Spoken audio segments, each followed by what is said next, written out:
Cuánta alegría, cuánto gozo en mi corazón, hermanos, y espero sea compartido, de poder estar aquí, en primer lugar, delante de nuestro Dios y junto con los hermanos. Junto con los hermanos y con los amigos, para quien quiero ahora un saludo especial con oración. ¿Por qué lo digo así? Con una oración en mi corazón, al preparar este tema y al venir delante de ustedes, especialmente para aquellos que nos están escuchando por las redes, por medio de la radio, y aquellos que están mirando por medio del canal de YouTube. Es una alegría, una bendición poder compartir la palabra de Dios esta mañana.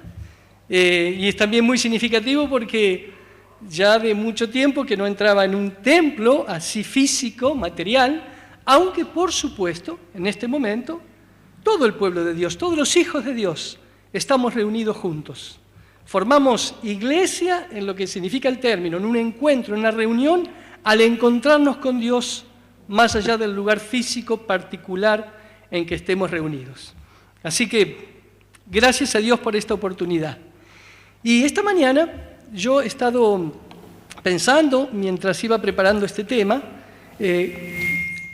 cómo enfocar y qué hablar sobre esto.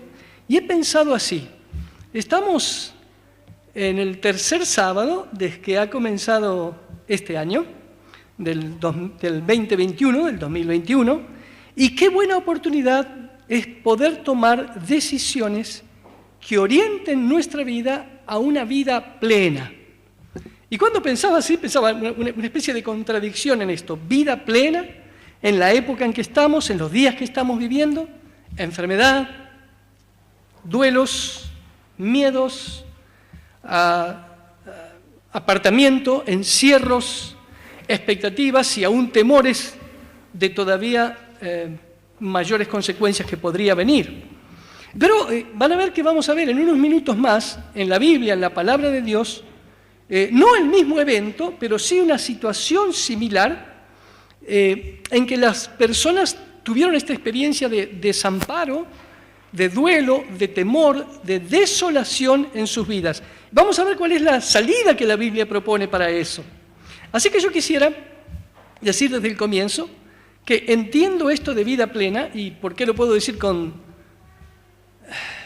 facilidad? Porque es como realmente lo creo y lo que me he propuesto para este año también. Así que lo que hago es, en esta reflexión esta mañana, compartir algunas cosas que ya intento, con la ayuda de Dios, trabajar en mi vida. Esto de vida plena para mí significa una consagración más plena a nuestro Dios.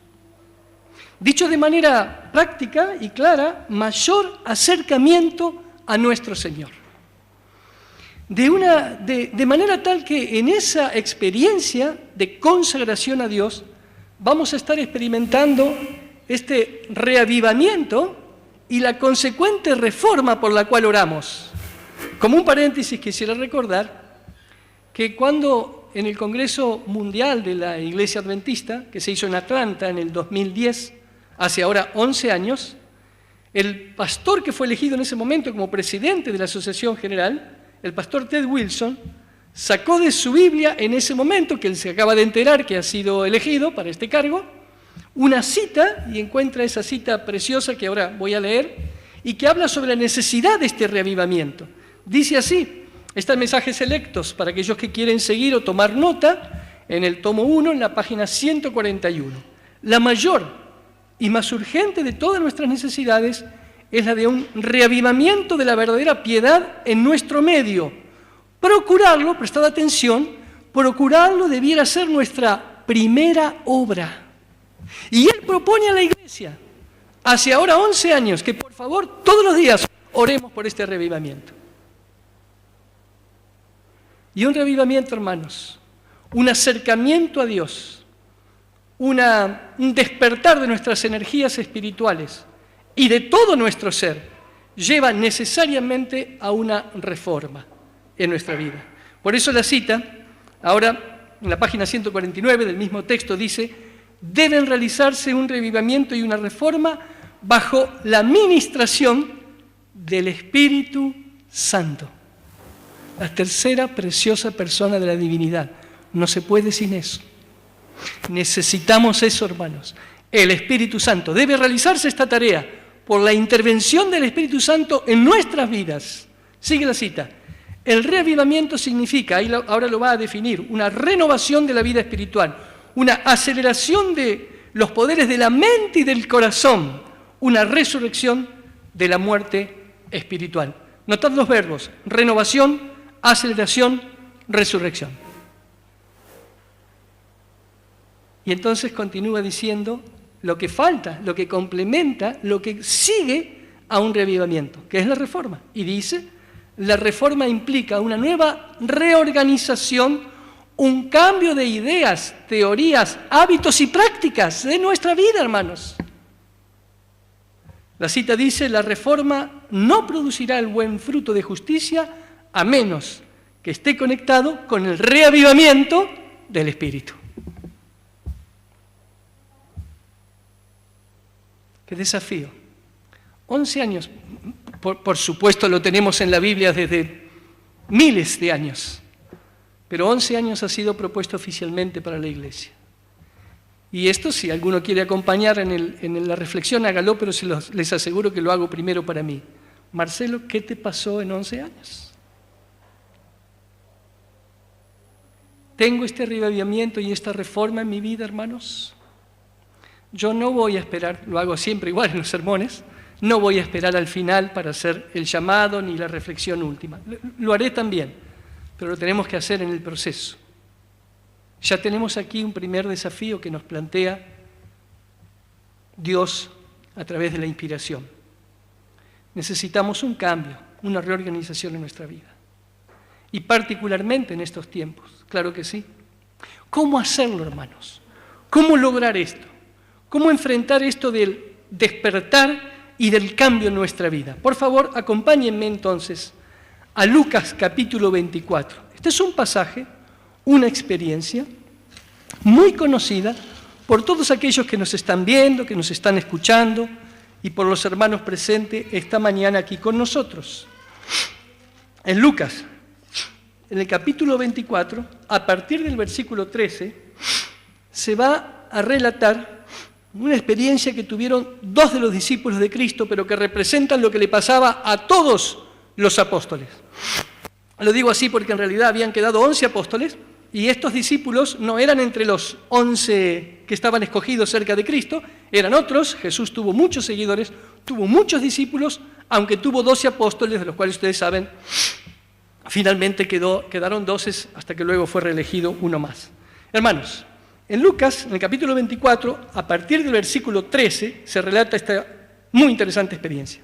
Y aquí dice que dos de ellos, es decir, dos de estos discípulos, iban el mismo día a una aldea llamada Emaús, que estaba como a 60 estadios de Jerusalén.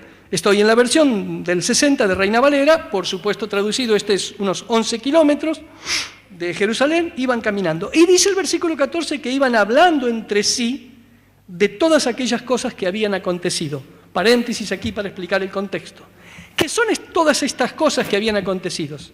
Hermanos queridos, 3 años y medio antes de esto, Jesucristo se había presentado en su misión en este mundo. Y Él empezó a tener seguidores, discípulos, personas que aprendían de Él. Al principio responden al llamado, lo están observando, están trabajando, están caminando con Él. ¿Y qué ven en Cristo? O bueno, están comenzando a ver que este no es solamente una persona extraordinaria, sino que tiene un mensaje muy poderoso, además hace milagros, han visto cómo cura enfermos, han visto cómo sana la multitud. Ahora lo ven también predicando el reino de los cielos. Se dan cuenta rápidamente, algunos más, otros en menos tiempo, que no es nada menos que el Mesías, el enviado de Dios, Cristo, Jesús, el Salvador. Lo que han estado estudiando esta semana en la escuela sabática, Emmanuel, Él era Dios con nosotros, la esperanza absoluta, tan esperado al fin, que este es el Mesías tan esperado. Y están viendo las obras preciosas que hace. Están viendo cómo Él es capaz de liberarlo de cualquier yugo, de cualquier esclavitud. Ponen toda la confianza en esta persona. Está Dios entre ellos. Ahora creen, lo aceptan a Cristo. Y a partir de ahí, lo único que esperan es la gloria del nuevo reino que vendrá. ¿Pero qué es lo que acontece? ¿Qué es lo que estamos leyendo aquí? Se ha muerto, hermanos, se ha muerto. Entendamos esto. Toda la esperanza, toda la gloria, toda la posibilidad de superación, la solución de todo conflicto estaba aquí.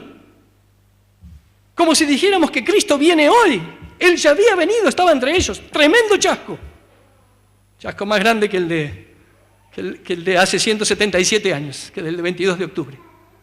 Sí, se les ha muerto el Salvador. Ahora, miren, por favor, no solo que se ha muerto, tal vez eso podría suceder con algún ser humano. No, lo han matado. Ahora, no solo que lo han matado, ha muerto de la muerte más espantosa, terrible, execrable que se puede considerar. Ha muerto como un maldito de Dios. ¿Saben? Ustedes lo saben, los peores iban a la cruz. No puede haber un motivo de mayor vergüenza, de mayor deseo de no tener nada que ver con esto. Muerto en la cruz. Y por eso se escondían. Y por eso el derrumbe, la desilusión. Este era el estado emocional, espiritual y físico que sentían. Completamente derrotados y derrumbados. La muerte, hermanos. Y la amenaza de muerte para ellos. ¿Suena algo similar a lo que podemos a veces estar viviendo o temiendo? Seguidme con el relato. Dice el versículo 15, sucedió que mientras hablaban y discutían entre sí, ¿de qué cosa? De esto que había acontecido, Jesús mismo, Jesús, se les acercó y, notad esto, caminaba con ellos. Pero, dice el versículo siguiente, el 16, que los ojos de ellos estaban velados. El dolor, la angustia, la desesperación, la desesperanza no les permitió reconocer a Cristo. Así que Cristo, ahora, y esto es un tacto, una docencia, una belleza que Jesucristo tiene y lo tiene con nosotros.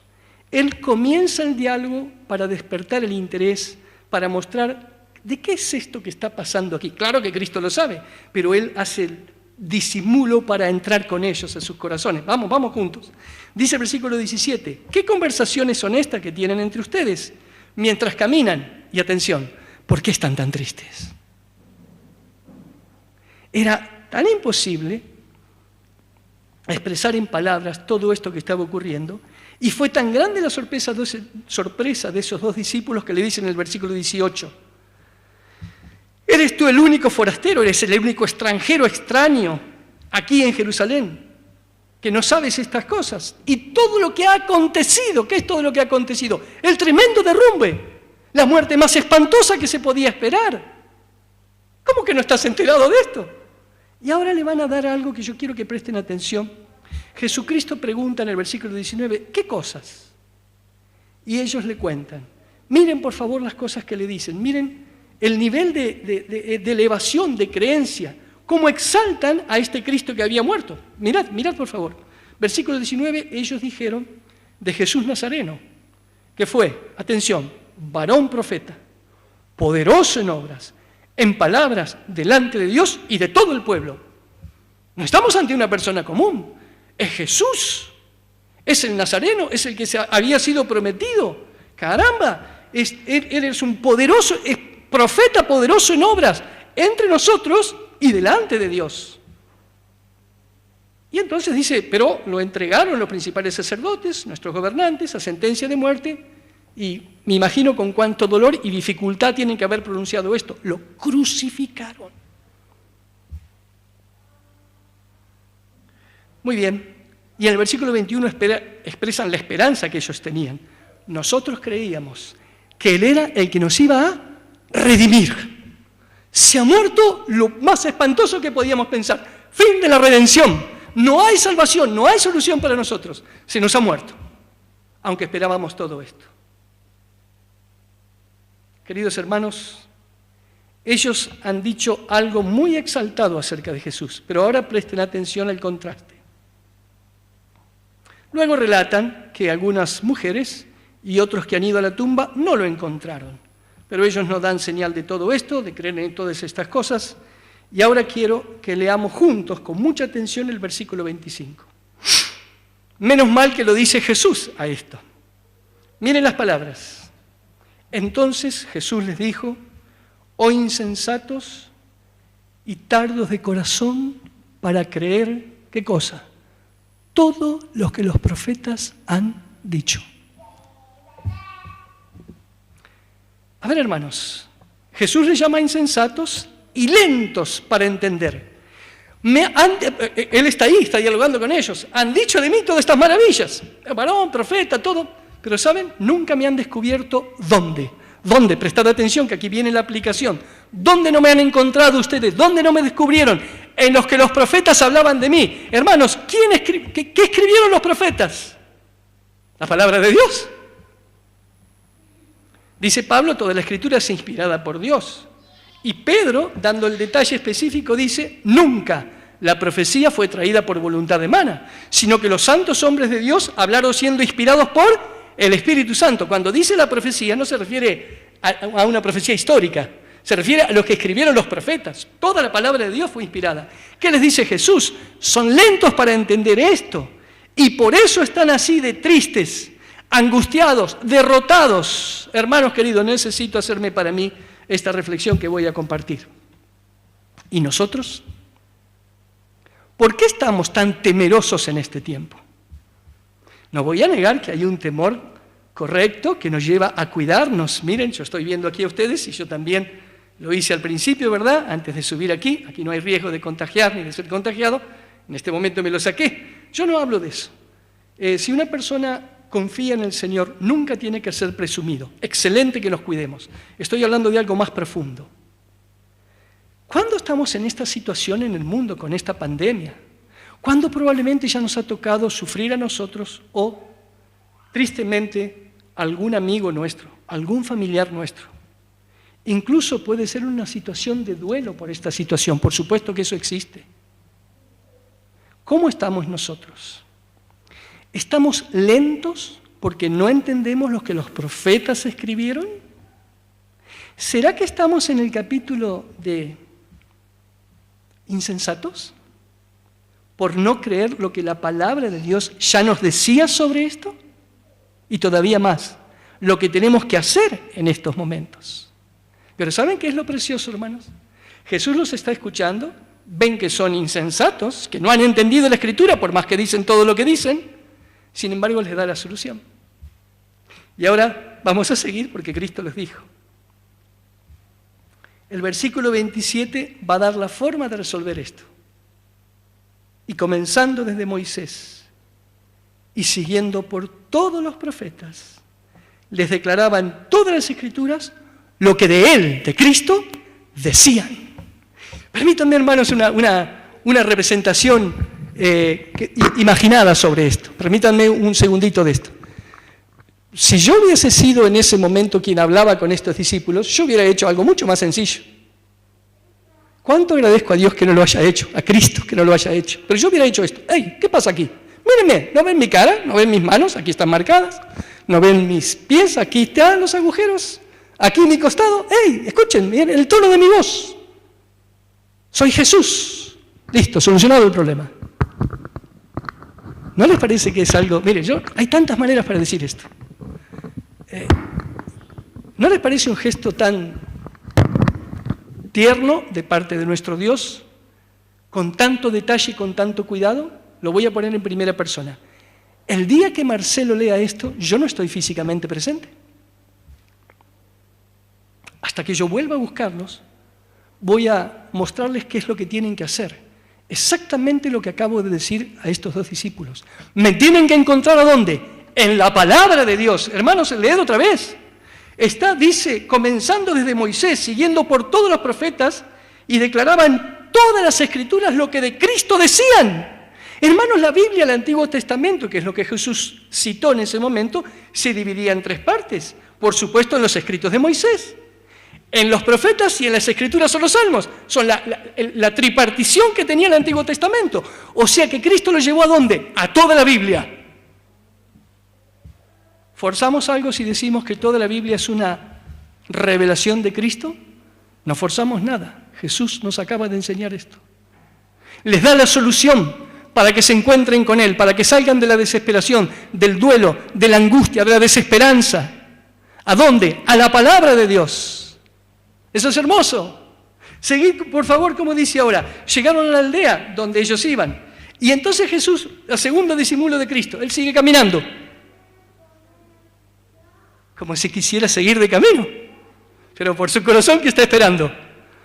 Hermano, está esperando que lo inviten. Versículo 29. Mas ellos le obligaron a quedarse diciéndole: pero quédate con nosotros porque se hace tarde y el día ha declinado. Rápidamente, ¿qué dice el texto? Entró pues a quedarse con ellos. No podemos pasar esta reflexión por nosotros ahora, sin detenernos un segundo. Para aquellos que están en una familia, hermanos, invitemos a Cristo a entrar en nuestro hogar. Aquellos estudiantes que están viviendo en un departamento o con otro compañero compartiendo el lugar, inviten a Jesús a su hogar. Aquellos que viven solo, por muchos años yo viví solo. Aquellos que viven solo tienen el privilegio de invitar todos los días a Cristo a entrar a su hogar. Aquellos que se han quedado solos, inviten a Jesús a entrar al hogar. ¿Qué hará Cristo? Inmediatamente entró con ellos. ¿Cómo es que entró Jesús? Por medio de la palabra de Dios, lo que acabamos de leer. Miren, sigan el relato. Aconteció que entrando con ellos, versículo 30, en la mesa tomó el pan, lo bendijo, lo partió y se los dio. Entonces fueron abiertos los ojos y le reconocieron. Ahora sí es el momento del abrazo. Ahora sí está físicamente con nosotros. Me encanta cómo termina el texto. Desapareció. ¿Por qué? Porque es bien coherente Jesús. ¿A dónde hay que encontrarlo? En su palabra. Caminó con ellos. Les acaba de revelar en la palabra. Se va. Notad la expresión de los discípulos. Versículo 32. Entonces, y ojalá nos recordemos de esto en esta mañana. Entonces decían el uno al otro: ¿no ardía nuestro corazón con nosotros mientras nos hablaba en el camino? Y cuando ¿qué? Nos abría las Escrituras. ¿Qué dos cosas hizo Jesús, hermano? ¿Qué dos cosas? Lo que Él espera para que este año tengas una plena consagración al Señor, un reavivamiento y una reforma en tu vida, un cambio, un cumplimiento de misión. Enseguida viene ese tema. ¿Qué hizo? ¿Qué es lo que declaran que ellos hicieron? Jesús camina con ellos y les abre la Biblia. Hermanos, 2021, año 2021, caminemos con Cristo. ¿De qué modo? Abriendo la palabra de Dios. ¿Qué hacía Jesús mientras estaba en el camino? Conversaba con ellos. ¿No le llamamos la oración a eso? Por supuesto. Cada mañana, hermano. Cada mañana de tu día es el privilegio de encontrarte con Dios, hablando con Él por medio de la oración. Pero no hagas, por favor, no hagas como hacen tantos. Cuando le pregunto a algunas personas si tienen comunión con Dios, me dicen: sí, todo el día estoy conversando con Él. Y me imagino a Dios en una oreja gigante. ¿Acaso Dios no tiene boca? Escuchad, hermanos, ¿qué creen que es esto aquí? La palabra de Dios. Es abundante, es gordita, tiene mucho para decir, por supuesto. Así que ahora que has hablado con Dios en la mañana, en la primera hora del día, hay que escuchar su voz hablándonos. Y este es el modo en que caminamos con Cristo. No lo hacemos en nuestra imaginación. Eso puede llevarnos a engaños. No lo hacemos según nuestros sentimientos, como me siento hoy. Puedo sentirme de diversas maneras. Las emociones son, por definición, fluctuantes. ¿Dónde escuchamos a Dios? En su palabra. ¿Y qué tenemos cuando abrimos la palabra de Dios? La presencia de Dios. Yo quisiera que esto no sea solo una deducción de lo que acabamos de leer, sino que lo escuchemos en palabras mismas de Cristo. Se lo acaba de decir a estos dos discípulos de Emaús, pero vamos a verlo literalmente. Ahora, ya no en esta vivencia práctica, sino enseñada por Cristo en Juan 5:39. Por favor, vayamos ahí y vamos a dejar un ratito aquí, luego vamos a volver para Lucas, pero necesito reforzar esto. Yo lo necesito en mi vida y me es un placer compartirlo con ustedes. Juan 5:39, hermano. Juan 5:39. Ahí, el siguiente libro, después de Lucas, capítulo 5, versículo 39, Jesús nos va a decir que en relación con la palabra de Dios hay dos cosas. Las dos absolutamente necesarias para nosotros. La vida eterna y la comunión con Él. Ahí lo dice. Dice, escudriñad las Escrituras. Ya le puso el título. Estudien, lean, abran las Escrituras. Para estudiarlas. ¿Por qué? Porque ustedes creen que en ellas tienen vida eterna. Y es verdad. Ahí está la vida eterna. ¿Saben por qué? Como termina el texto. Porque ellas dan testimonio de mí. ¿Qué sucede cuando abrimos la Biblia? ¿Desde qué lugar? desde el Génesis hasta el Apocalipsis. De paso, el Génesis, hermanos. ¿Quién lo escribe? Moisés. ¿Cómo comienza? En el principio creó Dios. ¿Y Apocalipsis qué es? Revelación de Jesucristo. ¿Qué pasa en el medio entre estos dos libros? Toda la Biblia es una manifestación de Cristo. Por eso Cristo dice, escudriñen las Escrituras. Para que vean que no estoy forzando nada, leed el versículo 46. Porque si creyeses a Moisés, me creerías a mí, porque de mí escribió él. Yo no sé qué nos pasa con esto, hermanos. Vamos a verlo ahora de un punto de vista profundo y precioso, bien teológico. Capítulo 1 de Juan. Oye, ¿dónde están? Capítulo 1, el versículo 1. Solo este versículo, no para un sermón, da para escribir libros enteros. Mirad qué texto, hermanos. En el principio era el Verbo. Y el Verbo era Dios. Y el Verbo estaba con Dios. ¿Quién era en el principio? Ya saben, a ver, la palabra en el Nuevo Testamento ha sido escrito en griego. La palabra en griego para verbo es logos. No es que nos interese hablar en griego ahora, lo que nos interesa es qué significa. Logos, la primera acepción de la palabra logos es palabra. Vamos a leerlo, como está en algunas de las versiones que ustedes tienen ahí y que las personas, los amigos, los hermanos que nos están siguiendo, al abrir las Escrituras ya lo encontraron. Dice literalmente así, en el principio era la palabra. La palabra era Dios.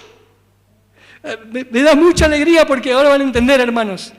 Y esta palabra era con Dios. Y ahora miren el versículo 2, por favor.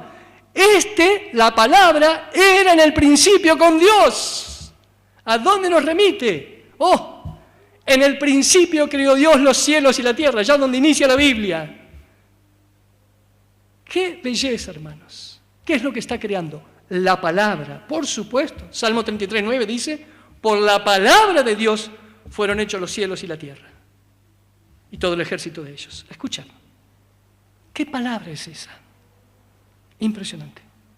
Miren por favor el versículo 14. Lo más bello que podemos ver esta mañana. Bueno, creo que hay muchas cosas, pero miren aquí. Y aquella palabra fue hecha carne.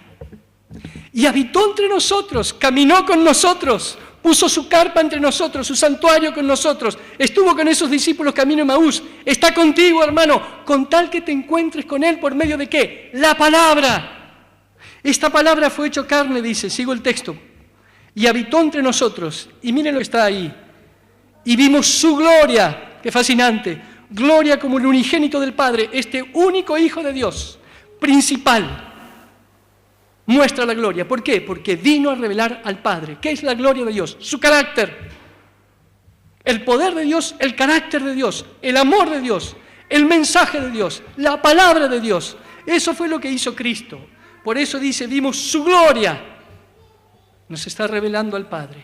Y miren cómo termina. No puede haber dos palabras de complemento más preciosas que esto. Llena de gracia y de verdad. La gracia de Dios. La disposición de Dios para aceptarnos, el mensaje de gracia, de salvación de nuestro Dios, acompañado ¿con qué? Con la verdad sólida, profunda, la palabra de Dios. Está lleno de gracia Cristo, lleno de disposición para acompañarnos, para salvarnos, para ayudarnos, y lleno de verdad, para que tengamos una vida plena. Esta es la palabra revelada. Hermanos, ¿tenés físicamente a Cristo a tu lado? No, yo tampoco. ¿Dónde está Él físicamente? En el cielo, intercediendo por nosotros. ¿Cómo lo tenemos a Jesús? La palabra.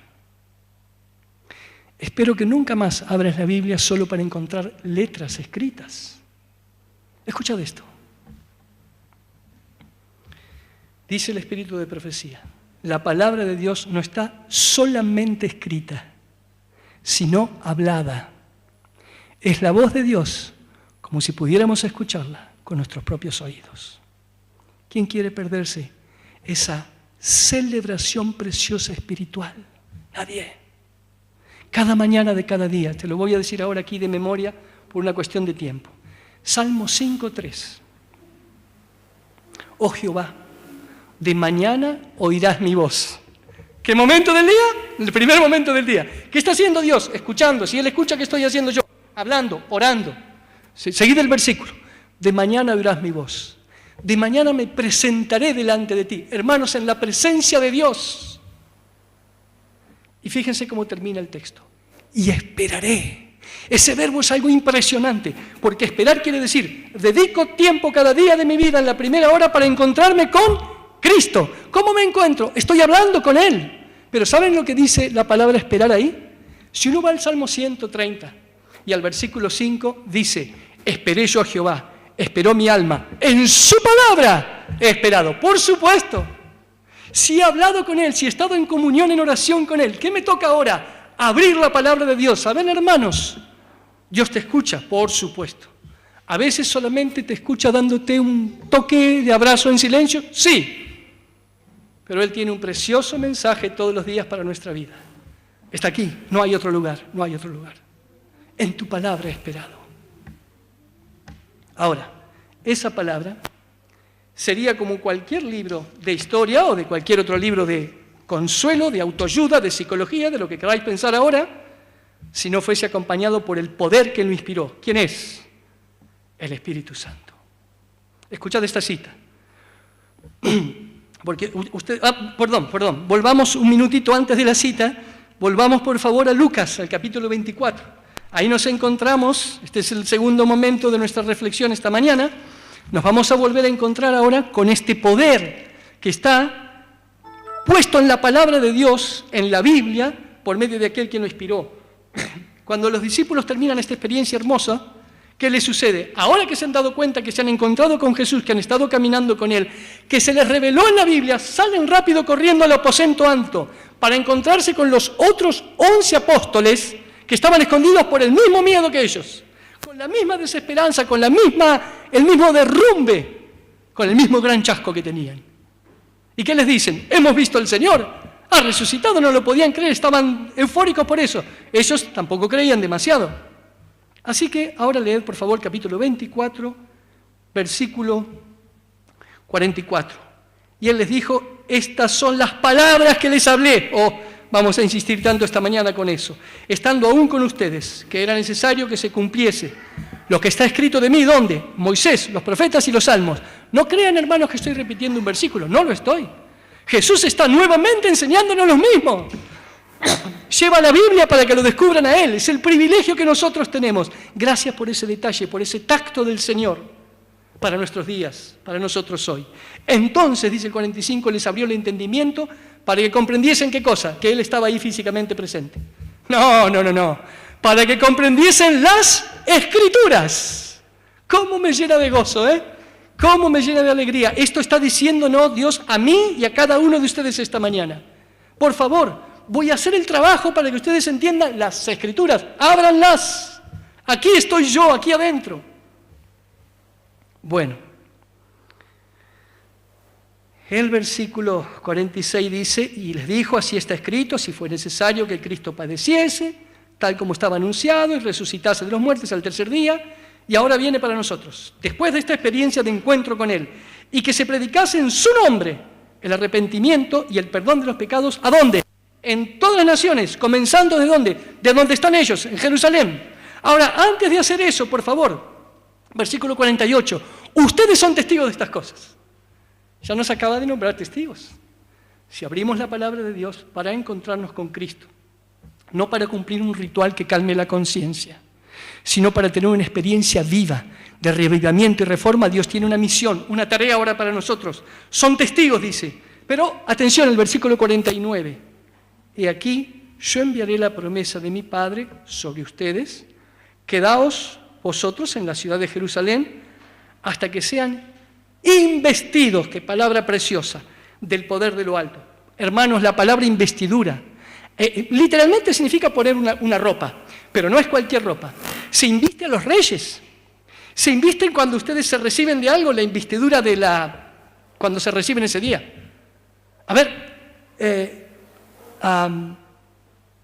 ser investidos del Espíritu Santo, ser vestidos de Él, ser completados por Él, para tener ese poder que se necesita para ser testigos. Investidos del poder de lo alto. Se investía a los sacerdotes, por supuesto.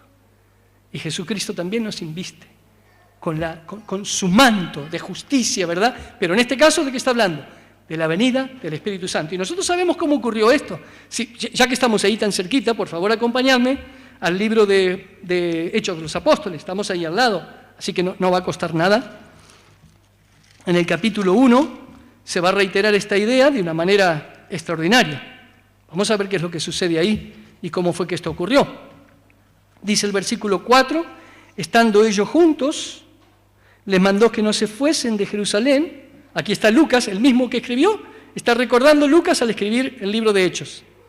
Dice que no se fueran de Jerusalén, sino que esperasen la promesa del Padre, la cual les dijo, oíste de mí.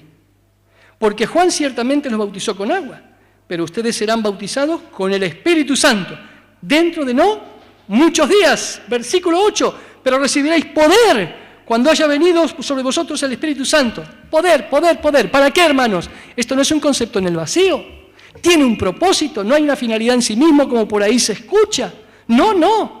Si te has consagrado al Señor, si estás en el aposento alto, si te has cumplido las condiciones, aquí están reunidos entre los hermanos, están orando, están confesando sus pecados, están buscando la unidad, están clamando por ese poder que Cristo había prometido. ¿Cuánto? A ver, después de la resurrección, Cristo estuvo 40 días con ellos, fue al cielo. Y 10 días después, a los 50 días, se cumpliría el Pentecostés. Tuvieron esos 10, de ahí la fiesta, ¿no? 50. Ahí están haciendo ¿qué? Esperando esa celebración del Pentecostés, clamando a Dios por esto, revisando su vida, permitiendo que Dios le transforme la vida. 10 días después entonces de los 40, a los 50 días que Cristo ha resucitado, ocurre esta experiencia. ¿Para qué motivo? Para ser testigos en Jerusalén, escuchad ahora, en toda Judea, en Samaria y hasta lo último de la tierra. ¿Necesitamos eso? ¿Con qué motivo?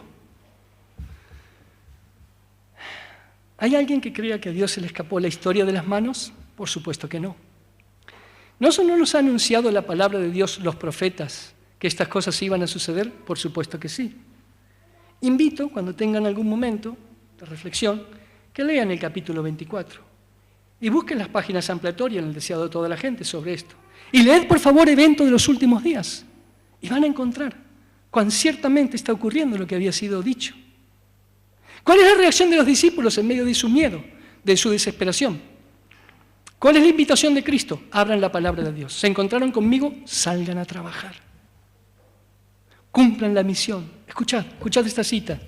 Hechos de los Apóstoles, página 30. Los discípulos sentían su necesidad espiritual. Clamaban al Señor por la santa unción que les haría idóneos para la obra de salvar almas. No pedían una bendición simplemente para sí. Escuchen el adjetivo. Estaban abrumados. Estoy leyendo literalmente. Abrumados por la preocupación de salvar almas. Comprendían que, escuchen, el Evangelio, precioso, el Evangelio había de proclamarse al mundo y demandaban el poder que Cristo había prometido. ¿Qué hacía? Estaban juntos, clamaban al Señor, estaban abrumados por la responsabilidad que sentían, salvar las almas.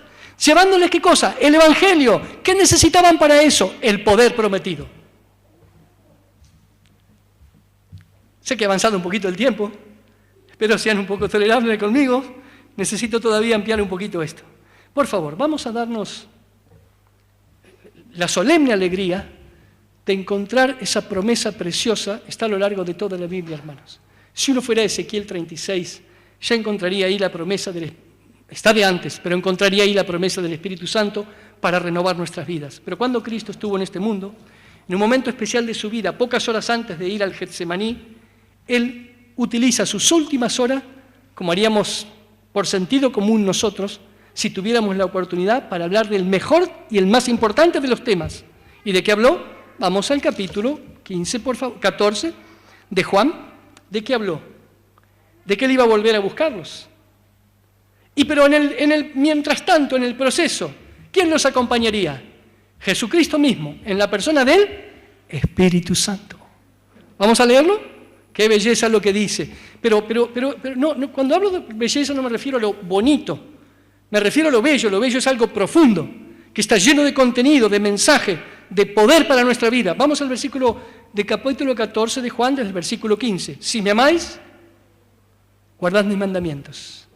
Recuerden, por favor, hermanos, todos lo recordemos ahora, que cuando Jesucristo hablaba como cuando Él hablaba como hablamos las personas, de manera continua, no con numeritos y versículos. Así que este es un discurso continuo, empezó ya antes, pero tomemos desde el versículo 15. Si me amáis, guardáis mis mandamientos y yo enviaré otro Consolador para que esté con ustedes. ¿Cuánto tiempo? Para siempre. ¿Estamos incluidos ahí?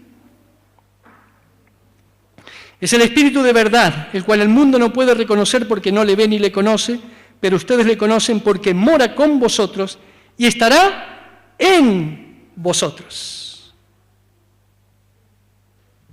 Una de las expresiones más tiernas de la palabra de Dios. Versículo 18. No los dejaré huérfanos. ¿Cuándo? Nunca. Nunca. ¿Por qué? Vendré a vosotros. ¿A través de qué? Del Espíritu Santo. Hermanos queridos, hay personas que han quedado huérfanas en este periodo. Y hay varias formas de estar de este modo. Pero algunos han perdido personas, estamos en contacto con algunos de ellos incluso, por esta pandemia, por esta enfermedad y por otros motivos también. ¿Cuál es la promesa de Cristo? No están huérfanos, no están solos. No los voy a dejar solos. Miren, por favor, miren, versículo 18, el que acabamos de leer. Mirad ahora el versículo 23. Respondió Jesús y le dijo la misma idea. El que me ama, mi palabra, la palabra de Dios, guardará. ¿Y qué va a ser la experiencia? Mi Padre le amará. Y ahora miren esta belleza. Y vendremos a Él. Y haremos, ¿qué cosa? Morada con Él.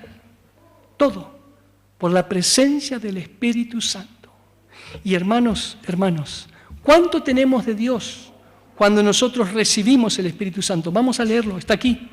En el capítulo anterior, en el capítulo 13, en el versículo 20. Por favor, leamos ahí. De cierto os digo, el que recibe al que yo enviare, ¿quién es este? El Espíritu Santo. Me recibe a mí. Lo está diciendo Jesús, literalmente. Y el que a mí me recibe, ¿recibe a quién? Al que me envió, a mi Padre. ¿Cuánto tenemos de la deidad completa? La triunidad maravillosa. El Padre, al Hijo, al Espíritu Santo, está diciendo aquí. Estamos bien lejos de estar solos, hermanos. ¿Todo a partir de dónde? Del encuentro personal con Cristo, cada día, a través de su palabra. Y ahora entonces, y para eso viene el Espíritu Santo, para capacitarnos para cumplir la misión. Continúo leyendo esta cita preciosa. Ahora esto está en el Evangelismo, en la página 508. Que los cristianos pidan con fe la bendición prometida y la recibirán. El derramamiento del Espíritu Santo en los días de los apóstoles fue la llamada lluvia temprana. Y gloriosos fueron los resultados. Mirad cómo termina. Pero la lluvia tardía será aún más abundante. La estamos pidiendo. Estamos recibiendo diariamente la investidura del Espíritu Santo al abrir su palabra, hermanos. Por favor, son preguntas que necesitamos darle respuesta. Está tácita, la respuesta está incluida, pero necesitamos hacerlo cierto en nuestra vida. Decide ahora, si ya lo estás haciendo, solamente refuérzalo. Si no lo estás haciendo, decide ahora encontrarte con Cristo todos los días en su palabra, en la oración y en la misión, en el trabajo. Clamemos por el Espíritu Santo, hermanos. Tengamos una experiencia de reavivamiento y reforma en nuestra vida. Es lo que necesitamos. Esta idea de que el derramamiento del Espíritu Santo será aún más abundante en el tiempo del fin nos lleva inmediatamente a Apocalipsis capítulo 18. Estamos en la última parte de nuestra reflexión esta mañana. Sí, está tan largo que parece una semana. No, en esta mañana. El capítulo 18, el versículo 1 dice: después de esto, vi otro ángel descender del cielo con gran poder, y la tierra fue alumbrada con su gloria. ¿Qué ve Juan? Ve, de forma simbólica, un ángel que desciende del cielo. Esto, hermanos, es el fuerte clamor. Si alguien quiere estudiarlo con detalle, A partir de la página 661, es fácil de recordar, 661 del conflicto de los siglos, está contada esta experiencia. También lo puede ser en Primeros Escritos, de la página 273 en adelante. Hermanos, el fuerte clamor, el descenso final del Espíritu Santo. ¿Para qué? Para invitar a las personas, al pueblo de Dios que salga de Babilonia, aquellos que están en el error. ¿Cuál es ese tiempo del fin, hermanos? Caramba, ¿estamos en él? Estamos en él. Es el tiempo en que tenemos que predicar el mensaje clave de que el ángel, y ahora lo van a ver qué hermosa palabra, la palabra ángel significa mensajero para este momento de la historia. Es la verdad presente que tenemos. ¿Quién es ese mensajero? Es el pueblo de Dios investido por el Espíritu Santo. Es el pueblo de Dios que al abrir todos los días la palabra de Dios se encuentra con Cristo. Tiene algo que decir, tiene un mensaje específico que dar. Como esto es una continuidad, ese mensaje está en Apocalipsis 14. Nos vamos a detener solo un minuto ahí, pero no nos podemos perder esta preciosa experiencia de leerlo aquí. Vamos al capítulo 14, por favor, al versículo 6, donde Juan ve ahora al primero de los ángeles. Hay 3 ángeles aquí y luego se le agrega ese cuarto que acabamos de leer en Apocalipsis 18. Primer ángel, vi volar por en medio del cielo a otro ángel. Escuchad por favor, hermanos, ahora sí. Si están ya un poquito cansados, respiren profundo, despiértense, porque ahora viene la clave. Vi a otro ángel que tenía, ¿qué cosa tenía? Escuchad, el Evangelio. ¿Qué Evangelio? Eterno, por supuesto. Miren el privilegio, hermanos. A ver, miren el privilegio. ¿Por qué es eterno? Porque fue diseñado por la deidad, por Dios, en un momento de la eternidad. Porque es el único que siempre se ha manifestado de distintos modos, es porque es el plan de salvación que se manifiesta de distintos modos en la historia según la necesidad, según el momento. Es verdad presente para cada momento. Por lo tanto, es el Evangelio eterno. Fue predicado por primera vez a nuestros padres en Génesis 3:15. Cuando se le promete a Adán y Eva que la descendencia de la mujer, Jesucristo, le daría el golpe mortal a la serpiente. Todo el desarrollo en el Antiguo Testamento. Todo el santuario era una representación ¿de qué? De la tarea de Cristo por salvarnos, el Cordero, con toda la función de sangre por nosotros, por nuestros pecados. Siempre es esto, es el Evangelio eterno. ¿Para predicarlo a cuánto? A todos los moradores de la tierra, a toda nación, tribu, lengua y pueblo. La misión, la tarea que tenemos. Solamente un minuto, no, un poquito más, miren. No quiero que nos perdamos esto. Mirad por favor en la Biblia la palabra evangelio. Si en este momento no la tienen, imagínense la palabra evangelio. Empieza con E y B corta. Esa B corta, creo que muchos de ustedes saben, siempre se escribió antes de que apareciera la U, la B corta. Literalmente la palabra es EU. En griego es eugelión. EU. Sigámosla aquí como está. EU. Eu significa bueno o noble. No sé si se han dado cuenta, si han notado esta belleza de la palabra evangelio, que después de la palabrita que viene es ángel. ¿Lo ven? ¿La tienen representada? Ángel. Eu, ángel. ¿Por qué? Mensajero. Mensaje. El noble, el buen mensaje. ¿Cuál es? El de salvación. Porque el Evangelio es Cristo.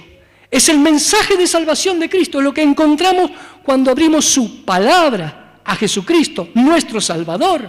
El Evangelio tenía ese angelión para predicarlo a todas las naciones. ¿Y saben una cosa interesante? Aunque la palabra que usamos en español es la palabra predicarlo, ¿saben qué dice en griego? En lugar de decir la palabrita ahí, eugelión, dice angelizó. ¿Por qué? Porque este es el verbo del sustantivo. Así que si uno lee literalmente, dice así. Para predicar, dice así, que tenía el Evangelio para evangelizar. Qué maravilloso desafío que tenemos. ¿Y qué forma adopta ese Evangelio eterno en los días actuales? Lo dice el versículo 7. Porque dice, ¿qué es lo que tenemos que predicar? ¿Qué es lo que tenemos que presentar?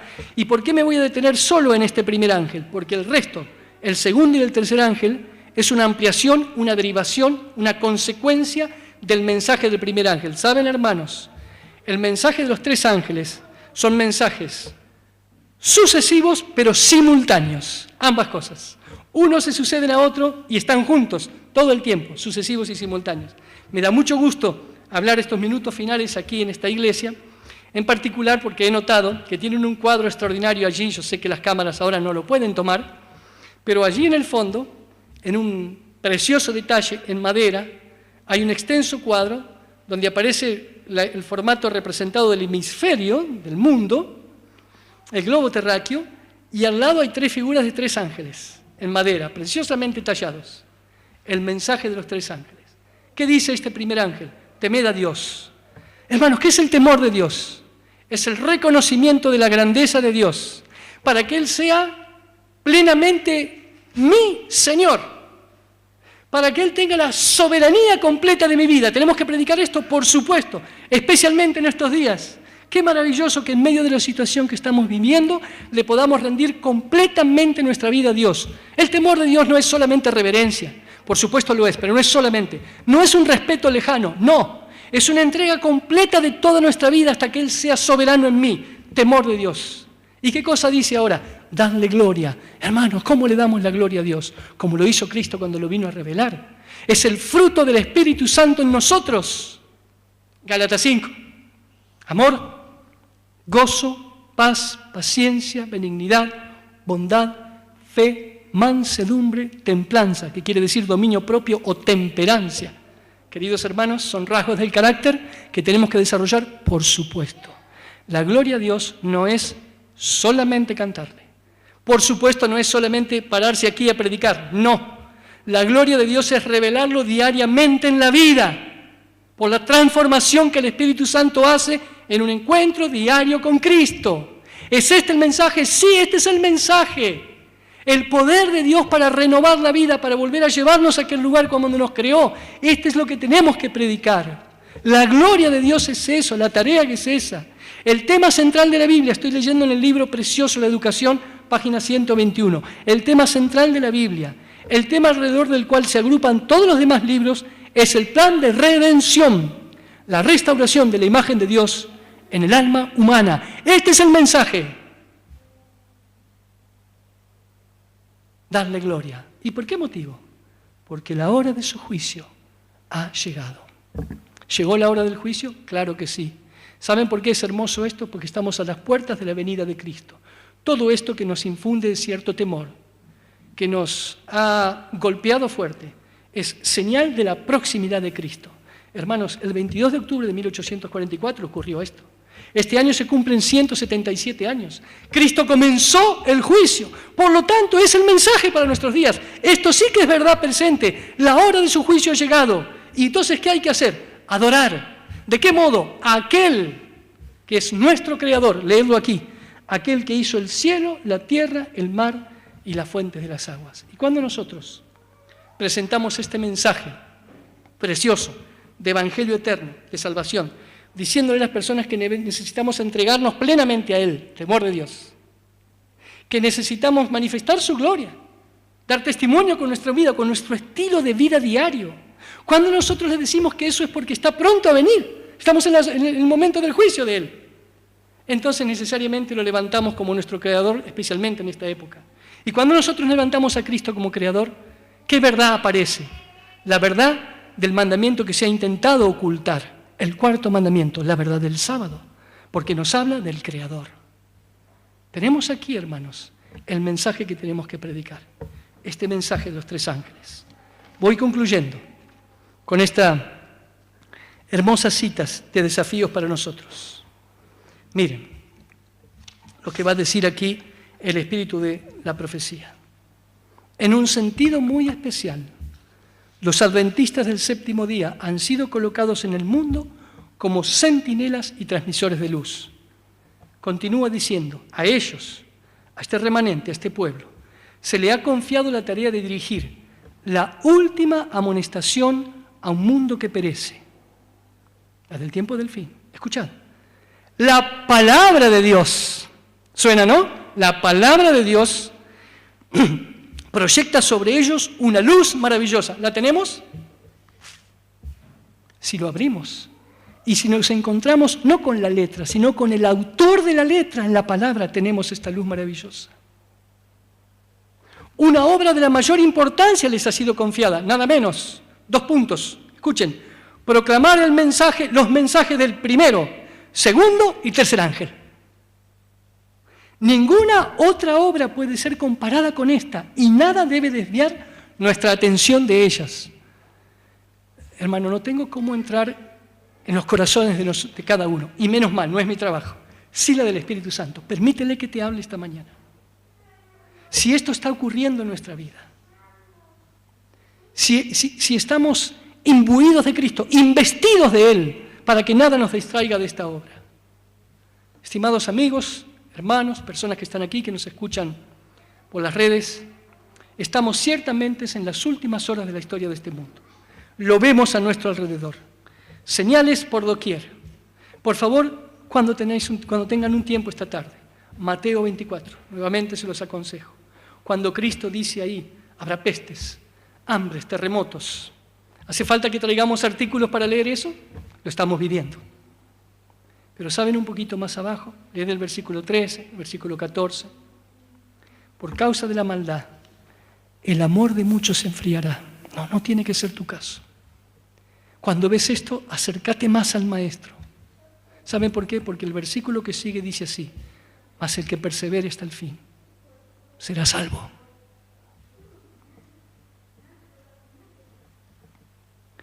Encontrémonos diariamente, cada día, hermanos, con Jesús a través de su palabra, para que promueva en nosotros este renovar espiritual, es decir, el despertar. Y eso traerá la consecuente reforma en nuestra vida. Para que esto ocurra es indispensable que tengamos la presencia personal de Dios por medio del Espíritu Santo a través de la palabra de Dios. Esto nunca es un fin en sí mismo, no puede agotarse en eso.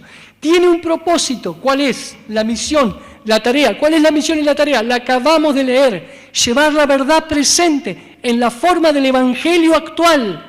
El mensaje de que Cristo está pronto a venir, que necesitamos entregarle nuestra vida, que nuestro estilo de vivir tiene que revelarlo a Él, darle la gloria a Él, exaltar el verdadero día, cuidar de este día, guardarlo para nuestra vida y para bendición de otros. Para esto es indispensable el agente divino, el Espíritu Santo, por lo cual voy a terminar la reflexión esta mañana con esta cita. A nosotros se nos ha confiado la ardua, notad los adjetivos, la ardua pero feliz y gloriosa tarea de revelar a Cristo a los que están en tinieblas. Ardua, feliz y gloriosa tarea de revelar a Cristo a aquellos que están en tinieblas. Somos llamados a proclamar las verdades especiales para este tiempo. Para todo esto es esencial el derramamiento del Espíritu Santo. Estoy leyendo, debemos orar pidiéndolo.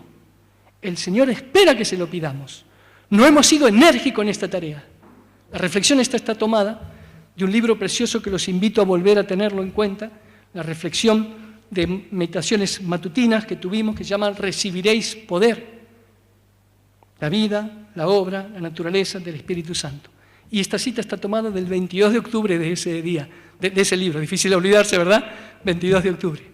Hermanos queridos, que Dios nos continúe bendiciendo para que no seamos personas que nos paraliza la ansiedad en medio de esta realidad, sino que tengamos este medio que Dios nos ha dejado tan bello como la oración y la palabra de Dios para un encuentro diario con Él.